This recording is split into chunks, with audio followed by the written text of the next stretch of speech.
અમદાવાદના ઐતિહાસિક જગન્નાથજી મંદિર ખાતે સંત રવિદાસ મહારાજની 650મી જન્મજયંતિ નિમિત્તે કાશીથી આવેલી ભવ્ય કળશ યાત્રાનું ભવ્ય સ્વાગત કરવામાં આવ્યું.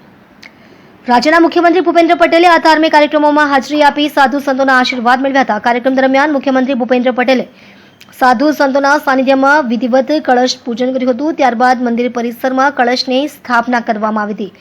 આ પ્રસંગે પ્રદેશ ભાજપ અધ્યક્ષ જગદીશ વિશ્વકર્મા સહિત અગ્રણીઓ અને મોટી સંખ્યામાં ભાવિકો ઉપસ્થિત રહ્યા હતા. મુખ્યમંત્રીએ પોતાના સંબોધનમાં સંત રવિદાસ મહારાજના સમરસતા, સમાનતા અને માનવતાના મૂલ્યોને યાદ કર્યા હતા.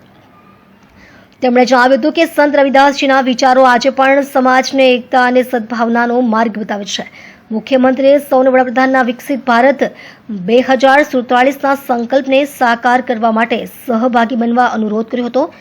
સમગ્ર કાર્યક્રમ ધાર્મિક શ્રદ્ધા અને ભક્તિમય વાતાવરણ વચ્ચે સંપન્ન થયો હતો. શિરોમણી શ્રી ગુરુ રવિદાસજી મહારાજના 650મા પ્રાગટ્ય વર્ષની ઉજવણી થઈ રહી છે. સંત ગુરુ રવિદાસજી મહારાજની ભારતની મહાન સંસ્કૃતિ પરંપરાના પ્રતીક છે. તેમણે પોતાનું સમગ્ર જીવન જાતિભેદ, અસ્પૃશ્યતા અને અન્ય સામાજિક કુરિવાજોને દૂર કરવા માટે સમર્પિત કર્યું.